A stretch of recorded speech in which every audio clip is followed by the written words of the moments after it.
Friends, welcome back to the channel. तो जिस तरीके से हमारे चैनल पर फिलहाल इलेक्ट्रोस्टैटिक की सीरीज चल रही थी, तो पिछले लेक्चर में मैंने जैसे आपको पढ़ाया था कि इलेक्ट्रिक डाइपोल क्या होता है, इलेक्ट्रिक डाइपोल मूवमेंट और इलेक्ट्रिक फील्ड इंटेंसिटी मैंने आपको निकालनी बताई थी in the axial line of the dipole and at the equatorial point of the dipole which is at the distance x from the dipole.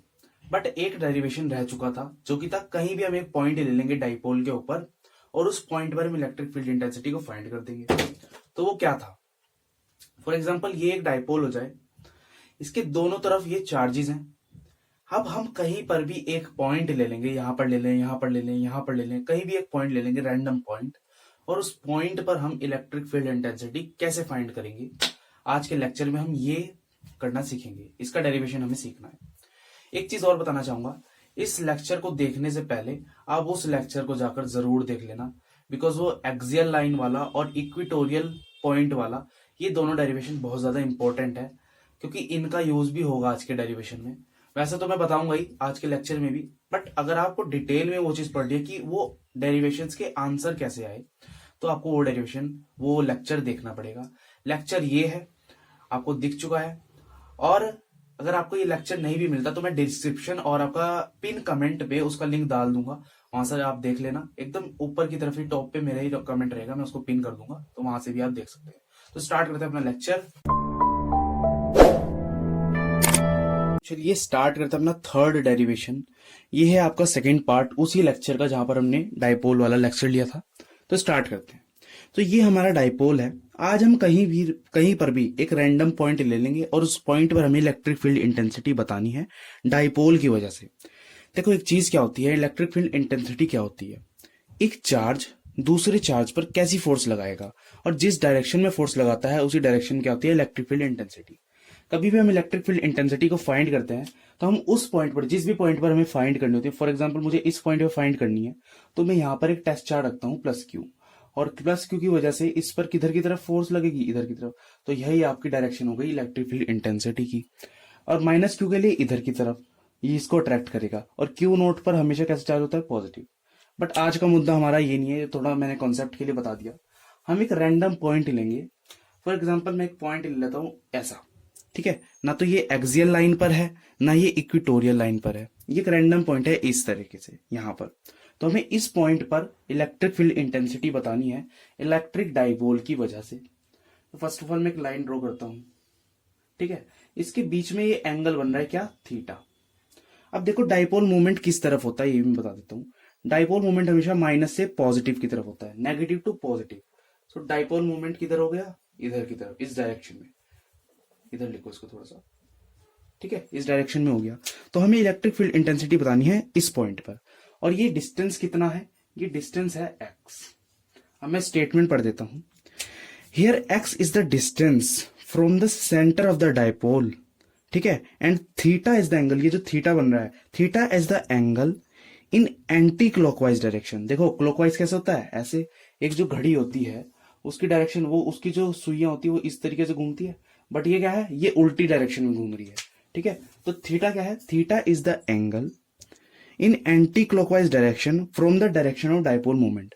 ये डाइपोल मूवमेंट है, इस movement से एंटी क्लॉकवाइज डायरेक्शन में जो थीटा होगा वही theta आपका ये एंगल है, ठीक है? चलिए अब हमें फाइंड करना था इस पॉइंट पर इलेक्ट्रिक फील्ड इंटेंसिटी। तो हम किस तरीके से फाइंड करेंगे? फर्स्ट ऑफ ऑल मैं आपको बता देता हूं, रेजोल्यूशन ऑफ वेक्टर अगर आपको नहीं आता तो आप ये वीडियो देख सकते हो, मैंने डाला हुआ है रेजोल्यूशन ऑफ वेक्टर, क्लास 11 का पूरा वेक्टर डाला हुआ है। देखो यहां पर हमारा क्या है, एक डाइपोल। तो इस डाइपोल को अगर मैं दो डाइपोल में ब्रेक कर दूं, ये कुछ इस तरीके से, ठीक है, कुछ इस तरीके से ब्रेक कर दूं, तो मेरा काम आसान होता हुआ दिख रहा है, ठीक है? तो ये वाला कौन सा डाइपोल हो जाएगा, P sin थीटा। देखो ये कॉन्सेप्ट क्लास 11th का है, इसको मैं यहाँ पे नहीं बता सकता, पर मैंने वीडियो अपलोड किया है, वहां से आप देख सकते हो। और ये कौन सा हो जाएगा, P cos थीटा। तो अब मेरा इस डाइपोल की कहानी तो खत्म। अब मेरे पास दो नए डाइपोल मैंने इन्वेंट कर दिए हैं। अब इनकी डायरेक्शन क्या होगी डाइपोल मूवमेंट की? देखो इस डाइपोल की डायरेक्शन क्या थी, इधर की तरफ। तो इनको मैंने खाली ब्रेक ही तो करा है, ये इस तरीके से। तो इस डाइपोल की डायरेक्शन किधर होगी, इधर की तरफ। और इस डाइपोल की डायरेक्शन किधर होगी, किधर की तरफ होगी, इधर की तरफ। तो डायरेक्शंस आपको पता चल चुकी हैं डाइपोल की। अब हमें क्या करना है, इन पी कॉस थीटा की वजह से और पी साइन थीटा की वजह से इस पॉइंट पर इलेक्ट्रिक फील्ड इंटेंसिटी बतानी है, बिकॉज हमने इस डायपोल को दो में ब्रेक कर लिया। अच्छा, अब देखना जरा, ये डिस्टेंस कितना था, ये डिस्टेंस x था, ठीक है। अब अगर आपने प्रीवियस वीडियो देखी है इस डायपोल की, वो जो इलेक्ट्रिक डायपोल वाली वीडियो थी, तो आपको पता चल जाएगा ये वाला डेरिवेशन किस तरीके का आपको दिखाई दे रहा है। हमने एक डेरिवेशन करा था जिस पर हमने माइनस क्यू लिया था और प्लस क्यू लिया था, और हमने इलेक्ट्रिक डायपोल की एक्सियल लाइन पर यहां पर इलेक्ट्रिक फील्ड इंटेंसिटी बताई थी इस डायपोल की वजह से। तो अगर मैं इस वाले डेरिवेशन को यहां पर अप्लाई करूं तो मैं बता सकता हूं। तो हमारा ये वाला डायपोल कौन सा हो गया, एक्सियल लाइन वाला। अब एक्सियल लाइन वाला डायपोल हमने कैसे निकाला था, देखो प्लस क्यू की वजह से इस पर इलेक्ट्रिक फील्ड इस पॉइंट पर कैसे होगी, उधर की डायरेक्शन में, और माइनस क्यू इसकी डायरेक्शन किधर होगी, इधर की डायरेक्शन में। तो ई नेट हमारा उधर की तरफ आएगा, बिकॉज इधर की वाली ज्यादा strong electric field intensity produce करेगा बिकॉज ऑफ डिस्टेंस, ठीक है। तो ई नेट हमारा क्या आया था एक्सियल लाइन पर, ई नेट हमारा आया था एक्सियल लाइन पर 2kp अपॉन एक्स का क्यूब। अब कई बच्चे कहेंगे कि ये हमें तो पता नहीं कहां से कैसे आ गया, तो इस चीज के लिए आपको वो जाकर लेक्चर देखना पड़ेगा, ठीक है। इस चीज का तभी मैं कह रहा था आप वो लेक्चर देख लो, ठीक है। अब ये चीज तो ये हो गई, और इलेक्ट्रिक फील्ड इंटेंसिटी कैसे आई, along the direction of axial line, ठीक है। इस एक्सिस में एक्स एक्सिस की अलोंग ही आई है डायरेक्शन इलेक्ट्रिक फील्ड इंटेंसिटी की। तो यहां पर कैसे डायरेक्शन होगी, इस पॉइंट की वजह से, इस डायपोल की वजह से कुछ इस डायरेक्शन में ई ए। अच्छा, अब ये वाला डायपोल बचा, इस डायपोल की वजह से हमें डायरेक्शन मिल चुकी है इधर की तरफ ई ए, और अगर मैं ई ए फाइंड करूं तो मेरा यही आएगा, बिकॉज डेरिवेशन हमने पहले करा हुआ है और हमने फाइंड करा हुआ है कि एक्सियल लाइन पे जो इलेक्ट्रिक डायपोल होता है उसके एक्सियल लाइन के पॉइंट पर, इस पॉइंट पर क्या इलेक्ट्रिक फील्ड इंटेंसिटी होती है, तो हमने ये फाइंड करी हुई है। और इसी तरीके से अब मैं इसकी बात करता हूं। देखो कुछ ये इक्विटोरियल पॉइंट हो रहा है, क्योंकि ये एक डायपोल है, और ये जो डायपोल है ये इसके क्या है, परपेंडिकुलर। ये क्या है डायपोल, इसके परपेंडिकुलर, ठीक है। अब ये परपेंडिकुलर पॉइंट अगर मैं इसको थोड़ा सा शिफ्ट करके इधर ले आऊं, देखो इस तरीके से ये डायपोल है और शिफ्ट करके थोड़ा सा इधर ले आऊं, तो ये इक्विटोरियल पॉइंट नहीं हो गया, बिकॉज ये इस डायपोल के क्या है, परपेंडिकुलर है। तो हमने इस पॉइंट पर भी फाइंड करी है। किस तरीके से, कुछ ऐसा था, ये डायपोल था, ये माइनस क्यू और ये प्लस क्यू, और इस पॉइंट पर हमने फाइंड करी थी, इसकी वजह से इधर की तरफ थी, और इसकी वजह से किधर थी, इधर की तरफ, बिकॉज नेगेटिव पॉजिटिव को अट्रैक्ट करता है। तो ई नेट किधर की तरफ आई थी, इधर की तरफ। तो मतलब डायपोल मूवमेंट कैसा होता है, प्लस क्यू से माइनस क्यू इधर की तरफ, और इलेक्ट्रिक फील्ड इंटेंसिटी किधर आई, इधर की तरफ। तो ये किसके आई, अपोजिट, डायपोल मूवमेंट उधर, इलेक्ट्रिक फील्ड इंटेंसिटी इधर, तो अपोजिट आई थी। अच्छा, डायरेक्शन हमने पता लगाई है। तो ये जो पी साइन थीटा है, इसकी वजह से इस पॉइंट पर इलेक्ट्रिक फील्ड इंटेंसिटी किधर की तरफ होगी, इसके अपोजिट होगी, डायपोल मूवमेंट के अपोजिट होगी। तो डायपोल मूवमेंट किधर था, इधर की तरफ, तो इलेक्ट्रिक फील्ड इंटेंसिटी किधर होगी, इधर की तरफ। तो यहां इस पॉइंट पर इस डायपोल की वजह से इलेक्ट्रिक फील्ड इंटेंसिटी होगी इधर की तरफ। तो मैं ड्रॉ करता हूं इसको, ठीक है। ये किसकी वजह से आया, electric field intensity due to the perpendicular bisector, ठीक है, परपेंडिकुलर बाइसेक्टर। चलिए, तो ये चीज हमारी आ चुकी है। अब हमें ई नेट निकालनी है, बिकॉज हमारे पास दो इलेक्ट्रिक फील्ड इंटेंसिटी आ गई। इसका नेट एक्शन कितना होगा इस पॉइंट पर, नेट एक्शन इन दोनों का कितना होगा इस पॉइंट पर, वो हमें फाइंड करना है। यहां पर फिर से पैरेललोग्राम लॉ लगेगा, क्लास 11th का कॉन्सेप्ट। पर यहां पर एक कॉमन सेंस भी काम करेगी कि इसके एकदम बीच में से निकलेगी वो इलेक्ट्रिक फील्ड इंटेंसिटी, ठीक है। अगर मैं इसके भी कंपोनेंट ब्रेक कर लूं तो काम मेरा बन सकता है, पर मैं कंपोनेंट नहीं ब्रेक करता, यहां मैं पैरेललोग्राम लॉ लगाऊंगा, ठीक है। चलो, तो पैरेललोग्राम लॉ क्या कहता है कि हमें ना एक इमेजिनरी लाइन इस तरीके से बनानी है और एक पैरेललोग्राम ड्रॉ करना होता है, और उसका डायगोनल हमें रिजल्टेंट देता है इन दोनों का, ठीक है। ये डायगोनल हमें इन दोनों का रिजल्टेंट देगा। तो इसको हम कैसे फाइंड करते हैं, इसका एक फॉर्मूला है, देखो क्या है, ई नेट इक्वल्स टू ई ए का स्क्वायर। अरे मैं परपेंडिकुलर वाली तो लिखना ही भूल गया, ई परपेंडिकुलर की वैल्यू क्या निकाली थी हमने, वो मैं लिख देता हूं, के पी अपॉन क्या, अपॉन आया था हमारा एक्स का क्यूब, ठीक है, एक्स का क्यूब। तो ये था हमारा दोनों। अब हमें वही वैल्यूज यहां पर रखनी है, तो ई ए का स्क्वायर प्लस ई परपेंडिकुलर वाले का square plus 2EA E perpendicular cos theta, ठीक है, कॉस थीटा। अब थीटा आपका क्या होगा, थीटा क्या होता है, इन दोनों के बीच का एंगल, ई ए और ई परपेंडिकुलर। तो ई ए ये रहा, ई परपेंडिकुलर ये रहा, तो कुछ 90 बन रहा है, 90 डिग्री का एंगल, 90 डिग्री, ये देखो ये कुछ इस तरीके से बन रहा है ना 90। तो cos 90 की वैल्यू क्या होती है, 0। cos 90 की वैल्यू होती है 0, इसलिए पूरा का पूरा क्या हो जाएगा, 0। ठीक है, तो हमारा क्या बचा, खाली ये चीज बची, कैलकुलेशन और आसान हो चुकी है। अब हमें ये वैल्यूज रखनी है। अब जरा एक चीज और गौर फरमाना, यहाँ पर ये ना डाइपोल मोमेंट है P, पर यहाँ पर हमारा जो डाइपोल मोमेंट था वो क्या था, P cos थीटा। तो यहाँ पर जो हम EA की वैल्यू रखेंगे, वहां पर P की जगह P cos थीटा रखेंगे। ठीक है, तो यहाँ पर क्या लिख देते हैं, P cos थीटा, और यहाँ पर P ये कौन सा है, परपेंडिकुलर वाला, तो यहाँ कौन सा डाइपोल है, P sin थीटा। तो ये हमारी चीज आ गई।